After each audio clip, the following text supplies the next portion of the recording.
Governor from South Carolina. In the early days, Broughton Street was like the main street of Savannah, where everybody came out to shop, dine, or catch a movie. Building on your left was built in 1818 for William Scarborough. It now houses the Ships of the Sea Museum. It's dedicated to the great ships of the world and the men that sailed them. And in 1864, the Confederate troops evacuated Savannah via the Savannah River, which is just ahead of us. When Fort McAllister fell, it left Savannah helpless. The Lieutenant General, W.J. Hardin, decided that he would leave the besieged city. Troops built a pontoon bridge, and as the last soldier would march across, he would cut it down so that the Union soldiers would not follow. They marched their way into what is known today as Huntingville, South Carolina. And they allowed slaves in the colony. But keep in mind, slaves were already being imported into the city, as well as openly sold in the city since the mid-1740s, while that prohibition was still intact. When the slaves built the first African Baptist, they built the floors with holes cut inside. Since the church was used as a part of the Underground Railroad, when the slaves were entered into the church, they were hidden underneath the floors. With the holes cut inside, they'd be able to catch air. Nobody knows how they entered into the church or how they exited out. This has brought us back to Broughton Street. Having grown up in Savannah, there's two stores on Broughton Street that I feel like are original to Broughton Street. Both are located just a couple of blocks down, and we'll see them later in the tour. First one is the Levy Jewelers. Been here since 1900. The other store is for you ladies like me. Gotta have those pairs of shoes, just. Yes. Square just ahead is Telfair Square, named for Edward Telfair, who was a delegate to the Continental Congress. He was also a governor of Georgia.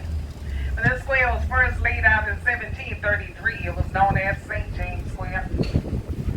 Building just in front of us with the statues out front, the Telfair Academy of Arts and Sciences. This home was completed in 1819 for Alexander Telfair. Upon his death, he left the home to his spinster sister Mary. Upon her death, she left the home to the Georgia Historical Society with the stipulation that it become an art museum. In 1886, it became the first public art museum in the Southeast. Its most popular exhibit is the Bird Girl statue, featured on the cover of the book, Midnight in the Garden of Good and Evil. Church is the Trinity United Methodist Church. This church is known as the Mother Church of Methodism. It is Orleans Square, named for the Battle of New Orleans. This will be the last battle that was fought during the War of 1812. Fountain in the square is the German Memorial Fountain, placed here in 1989. It's dedicated to the German immigrants that came to the colony in 1734. Take a look across the square to your left at the tannish colored house. This is the Hopper Folks house. The house was completed in 1843. By 1895, the home had changed owners 3 times. Owners in the house in 1895 were Henry and Isabel Wilbur. They renovated the house. They remained here until Isabel passed away in 1905. Henry passed away in 1931. The house was purchased by Alida Hopper Folks in 1939 at an auction for $9,000. She then deeded the house to the Society of Cincinnati with the stipulation that it never be sold again. If you take a look across the street on your left at the black fence, this is a fence of presidents and poets. The medallions represent famous statesmen and poets. House on your left, Barrow's house. House is built around 1848. If you take a look around this area, you'll notice some ironwork. Iron is a symbol of wealth. Square here is Chippewa Square, named for the Battle of Chippewa during the War of 1812. If you take a look over to your right at the dolphin downspouts, those dolphins look like catfish to me. Oh, they're down there, bro. Yes, ma'am. Monument in the square. Sir, if you grab your seat back there. Thank you.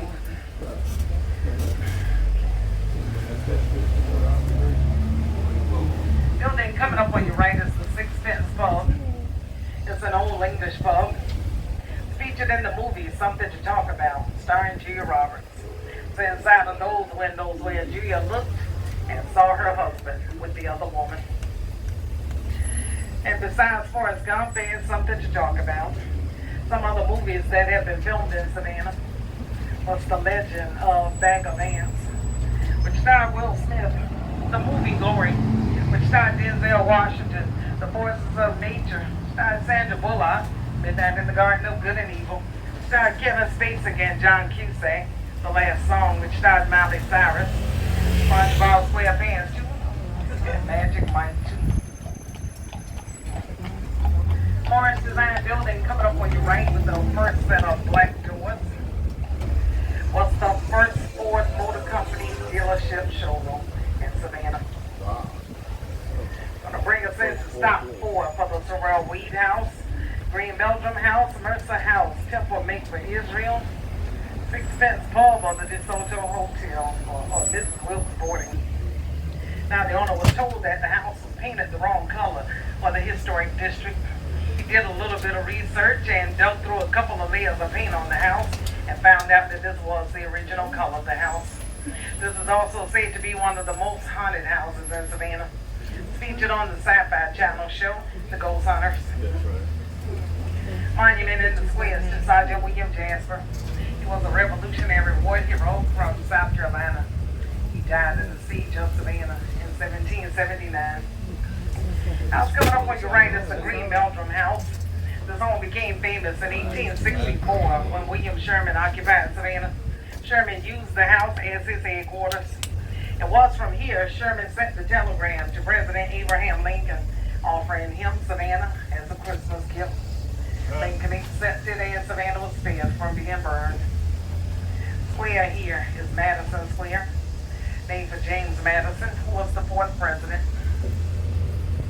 Red brick building on your left was once the Savannah Volunteer Guards Armory. This building was built in 1892 and now houses shops, SCAD, and SCAD Story. The first building SCAD restored, and they started in Savannah in 1979. Street ahead is Jones Street, named for Noble Jones. Noble Jones became one of the wealthiest of the first group of settlers to arrive in the colony. Jones Street was also nominated by Southern Living magazine, one of the most beautiful streets to walk in North America. Square ahead is Monterey Square, named for the Battle of Monterey during the Mexican War. Who had 2 daughters that fought about everything. On the day they moved into the homes, they stood out front and fought about who'd get the one on the left and who'd get the one on the right. Red brick house next to it is the Mercer Williams house. This was originally the home of Hugh Mercer, who was Johnny Mercer's great-grandfather. It's now the home of the late Jim Williams, the main character mentioned in the book, Midnight in the Garden of Good and Evil. It was inside of this room where that murder of Danny Hansford took place. Jim Williams himself died in that same room a couple of years later. Same building just across the square on your left is Temple Make for Israel, the only Gothic-style synagogue in the United States. Also has the 3rd oldest Jewish congregation.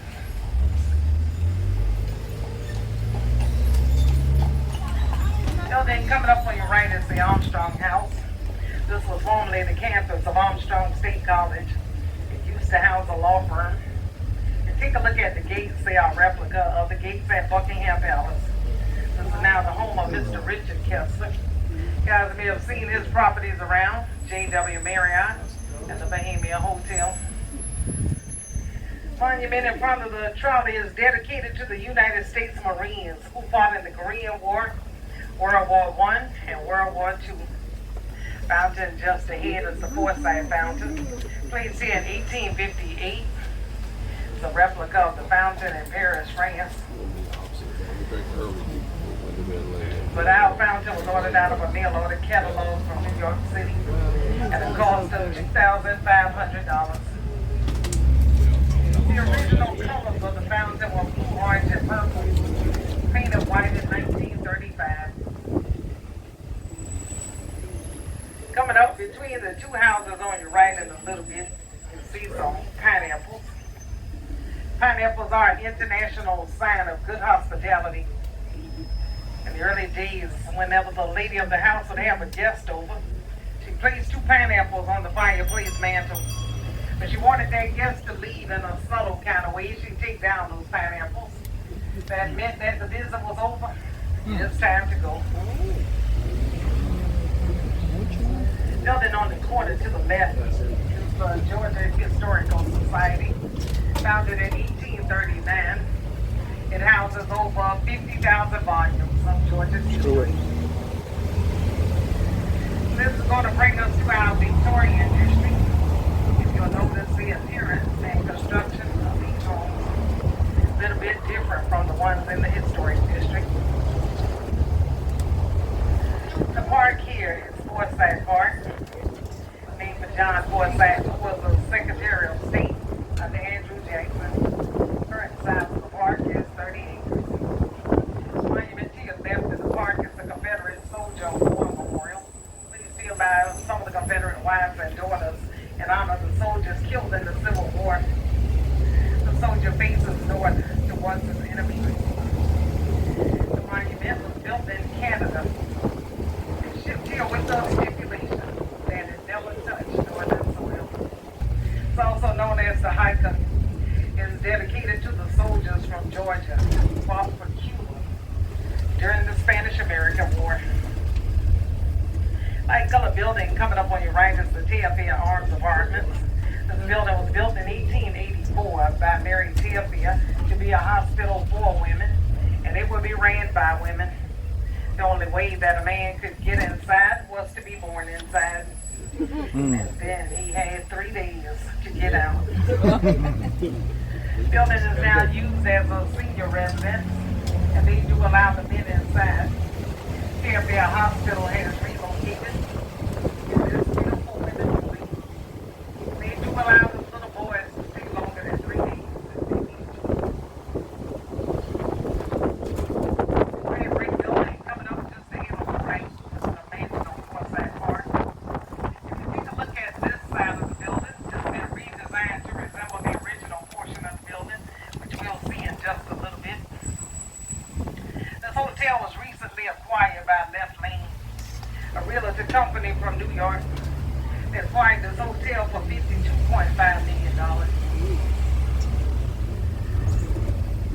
Just out back where she started the Girl Scouts in 1912. Juliet died in one of the upstairs bedrooms in 1927. Going to bring us to the Cathedral of St. John the Baptist. It is the oldest Catholic cathedral in Georgia. 3 doors out front represents the Father, the Son, and the Holy Ghost. The cathedral went through a major renovation and reopened in 2000. Cost of that renovation was about $11 million. Going to be stopped 7, but unfortunately at this time you cannot to the cathedral, for they have a red sign out front. But still to the Colonial Park Cemetery just ahead on the building coming up on your right. Built in 1951. It opened as built in 1951 is Drayton Towers. Was the first modern residential apartment building in Savannah. It was the first residential apartment building in the state of Georgia. They had air conditioning. Building across the street of the DeSoto Hotel, named for Hernando de Soto, who was a Spanish explorer. The original hotel was torn down in 1966. This building was built on the same property. That hotel was torn down in 1966 because it lacked air conditioning. Light color building coming up on your left with those flags out front. This is where our St. Patrick's Day committee meets. This is where they plan the activities for the real Irish in the city. They also elect the parade grand marshal from this location. First group of Irish immigrants came to the colony in 1733. Around the 1830s, there was a rush of Irish to the city. Since they worked for less than everybody else, they were helpful with the railroad development, as well as digging out canals.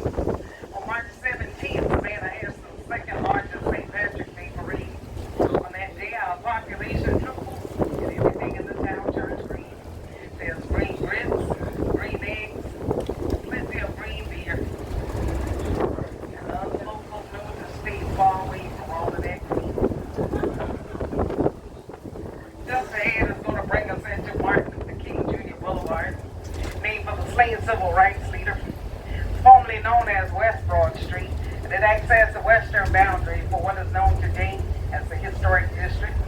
It was also the first paved street in Savannah. Left is a portion of Albert Square, laid out in 1801 and named for Samuel Albert. He was a successful merchant to the city. He also fought in one of the fiercest battles at St. Simon's Island, Georgia. It was the Battle of Briar Creek. Building on your right is our Savannah Civic Center, built in 1972. It sits on the remainder of Albert Square. This is where we hold all of our social and cultural events, such as mud wrestling and tractor pulls. Also inside is the Johnny Mercer Theater, named for Savannah's native son, Johnny Mercer. He was a singer and a songwriter who wrote such tunes as Days of Wine and Roses, Moon River, and You Must Have Been a Beautiful Baby. Johnny Mercer will write over 1,500 songs. Some were used in movie soundtracks. He was nominated for 19 Academy Awards. He won 4. He passed away in 1976. He is buried at the Bonaventure Cemetery, located a little bit further east of here.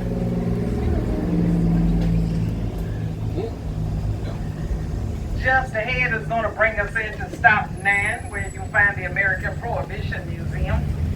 It was in January of 1920 where the 18th Amendment would take effect. It banned the sale, the manufacturing, and the transportation of any type of intoxicating beverages. For the first 14 years of Prohibition, it's kind of hard to find any type of alcoholic beverages legally anywhere in the country. But Savannah will play its role in the smuggling chain to transport alcoholic beverages legally throughout the country. First successful raid took place here in Savannah. Brings us to our third prohibition.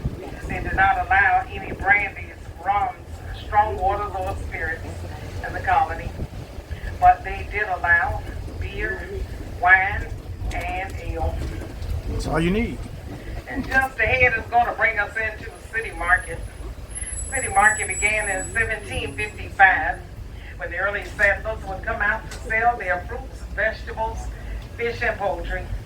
It has been restored to a modern day city market which features restaurants, shops, and art galleries. Just ahead is going to bring us to Stop 9, the city market, Ella Square, Telfair Academy of Arts and Sciences, Jefferson Center, Broughton Street, Lady and Sons Restaurant. Just around the corner from the stop will be the American Prohibition Museum.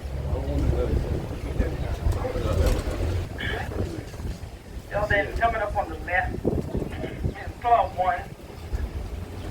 Club 1 is where the Lady Chablis performed. Lady Chablis was the female impersonator mentioned in the book Midnight in the Garden of Good and Evil. She played herself in the movie version, but unfortunately Lady Chablis passed away a couple of years ago. Lady Chablis got her role in the movie when she was asked by director Clint Eastwood, who did she think would play her best in the movie? Her response was, nobody could play the lady like the lady. And that is how she got her part in it. Street ahead is Bay Street, named for its location. For 42 feet just ahead of us is the Savannah River. It's the 5th largest port in North America. Bay Street connects Savannah east and west.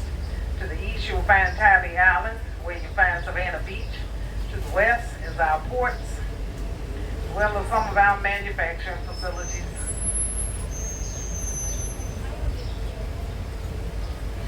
In 1992, by Captain William Taylor. Captain Taylor was a ship chandler, and he built the building to house his business. The oldest existing commercial building, the oldest existing stone and masonry building in Georgia. It now houses 2 restaurants, the dockside and the chart house.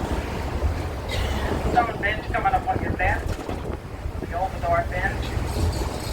It marks the spot where it's believed that James Overdorf and the settlers arrived and spent the first night in the colony. Around the corner here is going to bring us to the first clear. Run out of James Overdorf City Plan.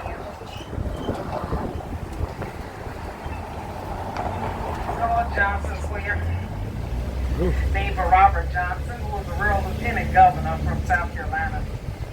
Johnson Square was known as the social gathering spot, where the citizens would come out to check the time of day on the town sundial. Or they would come here to do their baking in the public ovens, which were located here.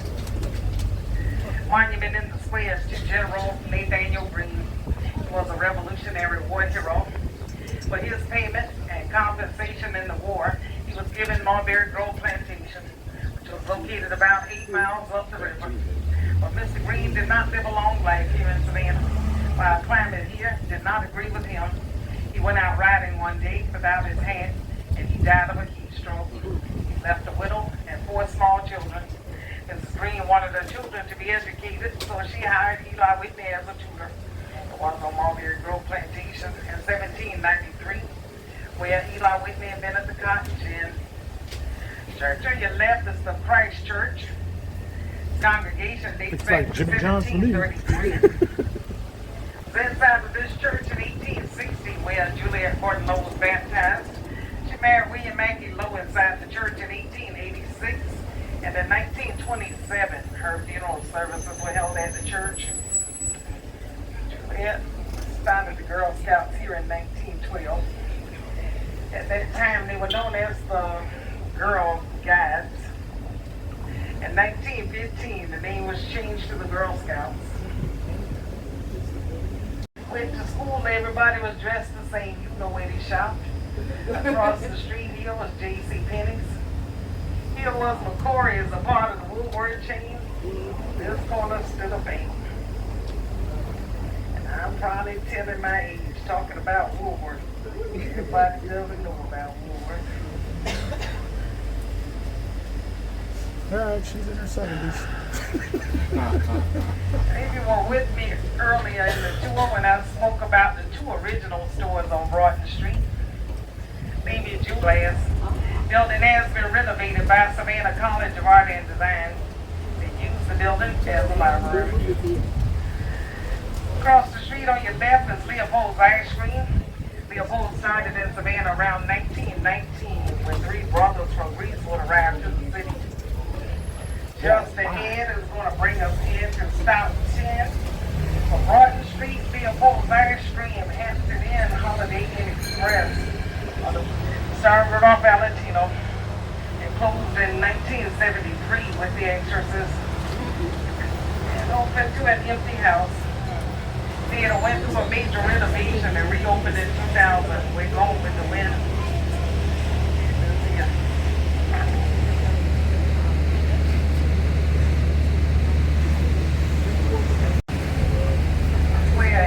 Reynolds Square, named for Captain John Reynolds, who was the first royal governor of Georgia. Monument in the square is to John Wesley. He started the Methodist movement here. John Wesley came to Savannah in 1736, stayed for 21 months. While he was here, he had the first Sunday school.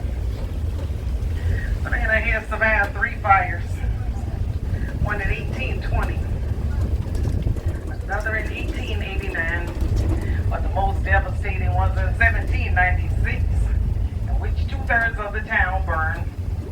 One of the buildings that survived that fire, just across the square on the left, it's called the Pink House. Since most of the homes in Savannah were made with the Savannah gray brick, some of the owners would take stucco and place it across the bricks to give their house a different appearance. It was said that the heat was so intense from the fire until it caused the bricks to bleed through the stucco, giving the house its pinkish color. Straight ahead. The house has been painted this color throughout the years to help it retain the color it received during the fire. Savannah has a 5-tiered economy. It consists of manufacturing, the ports, transportation, tourism, the military, and other miscellaneous businesses such as healthcare and retail. Manufacturing is the largest part of the economy. Our largest manufacturing facility here is Gulfstream Aerospace. And manufacture the executive aircrafts. Area just ahead of us is known as Factor's Wall. The early days of Factor was recognized as what we call a broker today. bought and sold cotton. When cotton would come in from the railroad, it would travel underneath the ramps. The backers will walk out onto the ramps and look down to inspect the condition of the cotton. They bid on it, and if it was purchased, it was then stored into one of the buildings along River Street, which served as cotton warehouses. Going to bring us to our first stop on the river. Stop is going to be for the middle portion, the western end of River Street. As the please remain seated until the trolley comes to a full and complete stop around the corner at the stop. Shelly, yeah. Shell, yeah. Yeah. Hey, we're getting off. Hey, getting off. Getting off. Getting off, getting off, getting off. This is River Street. This is where you want to be. Boat that would take you from this side of Savannah over to Hudson Island and bring you back free of charge. Now, they're named after four very prominent women here in Savannah. The red, yellow, and green is called the Susie King Taylor. She's one of the first African-American school teachers here in Savannah. The yellow and green is called the Mary Musgrove. Mary Musgrove, one of the first women in Savannah to own land before women were allowed to own property here in Savannah. We have one that's white and blue. It's called the Florence Martis, after the wavy girl here in Savannah. And then we have one that's red, white, and blue, called the Juliet Gordon Low, after the founder of the Girl Scouts here in Savannah. So ladies, we rock. Y'all ain't listening to me, but I love y'all anyway. Here to our left is the marketplace on River Street. And inside you'll find everything from sunglasses to jewelry. Over to our right, all of these buildings have been restored. 90% of these buildings once were cotton warehouses.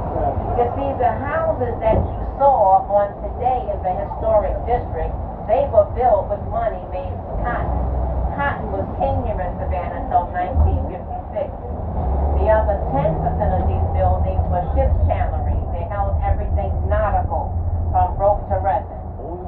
Coming up on our left is a sculpture of a young lady by the name of Florence Martis. She lived down the Savannah River on Elba Island with her brother, who was a lighthouse keeper until he retired in 1931. You'll see in her hand she has a towel on apron, and down by her foot there's a lantern. Now, legend has it that when Florence Martis was 19 years old, this is stop number 12, she met and fell in love with a young sailor who went off to sea and promised to return. Florence Martis would wave at every ship that came to the port of Savannah, by day with that towel or that apron, or by night with that lantern, for a total of 44 long years. Yeah, I sure had to do that. Unfortunately, that young man never returned, and she passed away of a broken heart and some very tired arms. Now, they don't make women like Florence Martis anymore. In 1996, the Olympic Games were held in Atlanta. The yachting part of those Olympic Games were held on Tybee Island. Here to our left is our Olympic cauldron. What that is a torch. Around the base of the torch are the sails that represent the yachting games that were held on Tybee Island for the 1996 Olympics. Now they came from Atlanta and they lit that torch. That is our we're turning right onto Washington Square. And coming up on our right is a lovely row of houses that we call Rainbow Row. Here to your right. We call these houses Rainbow Row because the colors on the shutters of these houses are some of Savannah's original colors, like overcloth green and Hank blue. Now, if you really want to see what Hank blue looks like, you want to go to the Owen Thomas House Museum. They have the only intact slave quarters in Savannah. You see, the color Hank blue was created by the African-American slaves out of buttermilk and indigo as opposed to ward off evil spirits. They call it Hank blue because it Hank white green and it Hank white blue. It's called Hank blue. Straight ahead of us is Warren Square, named to honor Joseph Warren. He was a physician from Boston. And unfortunately, he was killed in the war in Bunker Hill a few days before his 34th birthday. Now we have entered into the oldest residential area of the Colonial District. We don't have that many houses left in this area due to the many fires that we've had here in Savannah. We had the fire of 1820. We had the fire of 1889. But the most devastating of all these fires was the fire of 1796 because it ravaged 2/3 of Savannah. It burned 300 homes. It left 171 homes still standing. One of the homes to escape these fires was the home of James Havisham Jr. and his two sons. It's a Georgia-style mansion. It was purchased by Francis Bank. I showed it to you earlier. It is the old Pink House restaurant and tavern, a very fine eating establishment. Our next stop is stop number 13, Columbia Square, the closest stop to the Owen Thomas House Museum, Leopold's Ice Cream, the Webb Military Museum, and the Isaiah Davenport House. Now Isaiah Davenport, he was a master builder. He built his house in 1820. The house was scheduled to be demolished to put up a parking garage. When 7 young ladies came together, purchased this lovely house, restored it, and turned it into the fine house museum that it is today. Now you see this picture on this poster on this gate. This is a picture of the staircase that is inside of this house. Anyone for stop number 13?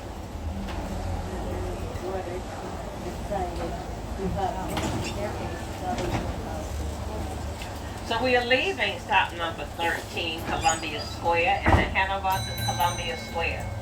The fountain in the center of Columbia Square, the Wormslow fountain, it comes from the Wormslow plantation. Look at this lovely house to our right. This is the Kehoe House. Today is a fine bed and breakfast. Everything on this house that is white. The columns, the window sill, the lintel, the porch. Keep those items in mind for just one moment. You see, William Kehoe was an Irish immigrant. He arrived in Savannah with nothing but a strong work ethic. He landed a job at the iron foundry. He worked hard and saved all of his money. When opportunity presented itself, he bought that iron foundry and changed the name to the Kehoe Iron Foundry. He and his wife had 10 lovely children. Now you saw the house. Everything on that house that is white. The columns, the window sill, the lintel, the porch. Normally those items are made out of wood, but they're actually made out of cast iron. That house is with the Kehoe calling card. His advertisement. He said, if you can make it out of wood, then I can make it out of iron, and that's what he did. Here to our right is the Webb Military Museum. Mr. Gary Webb has been collecting military artifacts since he was 10 years old. He has over 40 years of military memorabilia, and he also gives a military tour. Coming up ahead of us, going to be on our left, is Green Square. Green Square is named to honor General Nathaniel Greene. On the left side of Green Square is the Second African Baptist Church. That is where Dr. Martin Luther King Jr. gave part of his I Have a Dream speech.